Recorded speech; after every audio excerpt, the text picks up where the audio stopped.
O'zbekiston uchun tarixiy kun.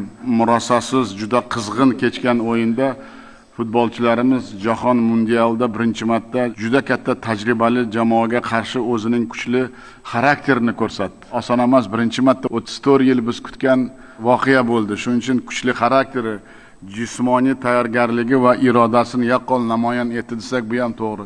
Biz uchun chempionatdagi birinchi golimiz bu ham g'alaba.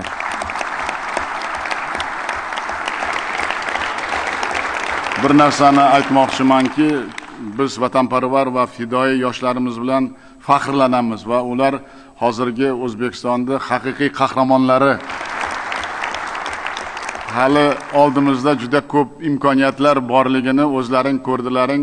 Farzandlarim, qahramonlarim ko'p narsaga qodir ekanliklarini ham bildirdi. Shuning uchun faqat omad tilaymiz biz. Olg'a O'zbekiston.